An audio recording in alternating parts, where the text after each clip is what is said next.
निम्नलिखित विकल्पों में से तद्भव शब्द का चयन करना है। बैंक, अमीर, अग्नि या फिर मुख। आपको बताना है कि इनमें से कौन सा तद्भव शब्द है। तो जो तद्भव शब्द है वो है हमारे पास ऑप्शन नंबर डी, यानी कि मुख जो शब्द है वो कैसा है, तद्भव शब्द है। और अगर इसका तत्सम शब्द की बात करें तो ये हो जाता है मुख, और मुख की बात करें तो ये हो जाएगा हमारे पास तद्भव।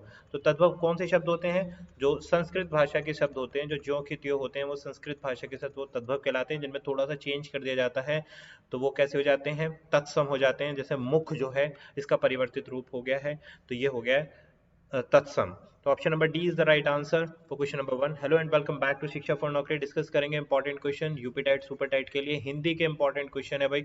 मॉक टेस्ट नंबर 5 डिस्कस कर रहे हैं। पेपर 1 पेपर 2 दोनों के लिए बहुत ही इंपॉर्टेंट है। अगर आपने प्रीवियस वीडियो नहीं देखे तो लिंक आपको आई सेक्शन में मिल जाएगा, ऊपर जाकर आप आई सेक्शन में चेक कर सकते हैं।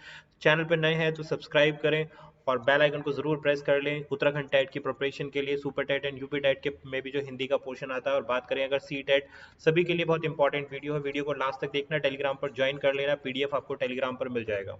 क्वेश्चन 2, निम्नलिखित में से विदेशी शब्द नहीं है। जो विदेशी शब्द नहीं है इनमें से वो बताना है। ऑप्शन ए चाकू, पपीता, गमला या फिर खिड़की। कौन सा शब्द ऐसा है जो विदेशी शब्द नहीं है, उसका आंसर करना है आपको। तो राइट आंसर है हमारे पास ऑप्शन नंबर डी। जो खिड़की शब्द है वो कैसा शब्द है हमारे पास, विदेशी शब्द नहीं है। ये कैसा शब्द है, यह है देशज। अब देशज शब्द कौन से होते हैं, वो शब्द जो लोकल भाषा में इस्तेमाल किए जाते हैं तो उसको हम क्या बोलते हैं, देशज शब्द कहलाते हैं। जो क्षेत्रीय प्रभाव, जिनमें क्षेत्रीय प्रभाव दिखाई देता है तो वो कहलाते हैं हमारे देशज शब्द। जैसे खिड़की हो गया आपका, और गाड़ी हो गया, ये सारे शब्द कैसे हैं, ये देशज शब्द हैं। Option number D is the right answer. Next, निम्न में से कौन सा वर्ण स्पर्श संघर्षी है। स्पर्श संघर्षी वर्ण का पहचान करना है। झ, श, ट, ह। तो आंसर करें भी फटाफट से, इसमें से कौन सा राइट आंसर है, that is option number A. ये झा जो वर्ड है ये कैसा है भाई, वर्ण स्पर्शी संघर्षी है। स्पर्शी संघर्षी मतलब जो तालु और जो जीभ होती है उसके आगे नुकीले भाग को उल्टा करके जब स्पर्श होती है तालु के साथ जीभ, तो वो जो वर्णों का उच्चारण होता है वो उन्हें बोला जाता है स्पर्श संघर्षी वर्ण।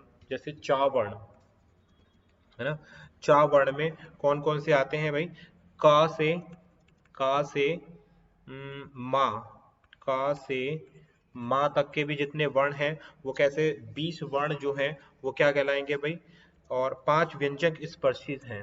20 वर्ण और 5 व्यंजन व्यंजन स्पर्शी। बात क्लियर हुई। तो ये चा वर्ण से हैं।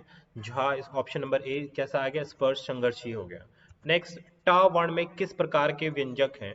टा वर्ण में किस प्रकार के व्यंजन है ये पूछा। कंठ्य, तालव्य, मूर्धन्य या फिर दंत्य। अब आपको बताना है तो देखिए राइट आंसर है हमारे पास ऑप्शन नंबर सी। मूर्धन्य जो वर्ड होते हैं वो कैसे टा टा वर्ण के होते हैं, ठीक है। जिसमें टा, ठा, डा, ढा, ढा, ये सारे जितने भी वर्ण आते हैं ये व्यंजन किस प्रकार के होते हैं, मूर्धन्य से कहलाते हैं। जो गले से बोले जाते हैं उनको कंठस्थ से बोले जाते हैं, जो तालु से बोले जाते हैं उनको तालव्य, जो जिनमें दंत का प्रयोग होता है, दांतों से स्पर्श होता है वो दंतीय। मूर्धन्य का मतलब जो जीभ फोल्ड करके बोले जाते हैं वो मूर्धन्य कहलाते हैं। नेक्स्ट, वे शब्द जो लिंग वचन कारक के आधार पर परिवर्तित नहीं होते हैं वे कौन से शब्द होते हैं, संज्ञा, सर्वनाम, क्रिया या फिर अवयव। तो देखिए जो राइट आंसर है वो है हमारे पास option number D. Right answer है अवयव। अवयव कैसे होते हैं, व्यय ना होने वाला है ना, तो इन पे जो है लिंग वचन कारक इससे जो है ये परिवर्तित नहीं होते हैं, तो ऐसे शब्दों को हम अवयव शब्द कहते हैं, ठीक है। जिससे कि किसी भी वाक्य में कोई भी परिवर्तन नहीं होता है। और ये कितने प्रकार के होते हैं, ये 4 प्रकार के होते हैं। जैसे क्रिया विशेषण, नोट डाउन कर लो, जैसे क्रिया विशेषण पहला हो गया। दूसरा संबंध बोधक। नेक्स्ट थर्ड आता है हमारे पास समुच्चय बोधक। फोर्थ आता है हमारे पास विस्मयादि बोधक, जैसे वाह, बहुत बढ़िया। तो ये क्या है, विस्मयादि बोधक। तो ये क्या है हमारे पास, अवयव है। Option number D is the right answer. Next, तुम ना समझ हो इसलिए मत बोलो। ये वाक्य कैसा है, मिश्रित है, संयुक्त है, सरल है या अन्य है। तो देखिए भाई ये वाक्य हमारे पास ऑप्शन नंबर बी संयुक्त वाक्य है। अब संयुक्त वाक्य में क्या होता है, देखो इस संयुक्त वाक्य में जैसे शब्दों का इस्तेमाल होता है किंतु, परंतु, और, इसलिए, है ना, तो ये योजक शब्द कहलाते हैं।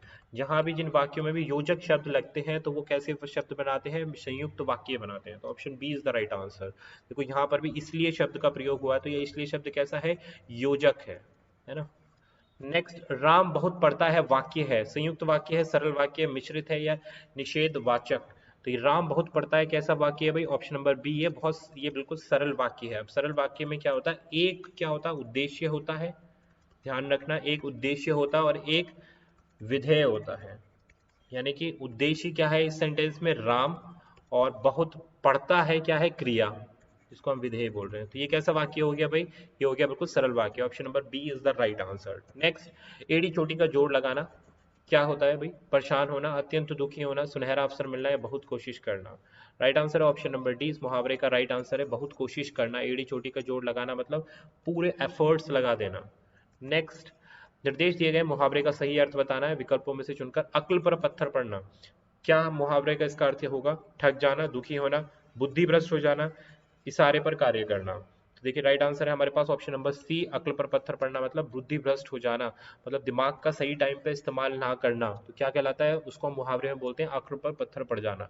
नेक्स्ट, मराल शब्द का पर्यायवाची, किसका पर्यायवाची मराल शब्द क्या होगा, हंस, हस्त, सलिल या फिर शत्रु।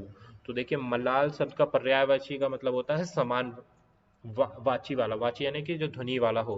तो मलाल शब्द का जो पर्यायवाची है वो ऑप्शन नंबर ए हंस होता है। और हंस का दूसरा सरस्वती, सरस्वती वाहन भी इसको बोला जाता है हंस का पर्यायवाची शब्द, या फिर मुक्त, मुक्त भुक भी पर्यायवाची है हंस का। तो option number A is the right answer. तो ये थे हमारे इंपॉर्टेंट 10 क्वेश्चंस। आई होप आपको समझ में आए होंगे, हेल्प करेंगे आपको हिंदी लैंग्वेज में, हिंदी वाले पार्ट को अटेम्प्ट करने में, Uttarakhand TET, C TET and UP TET में।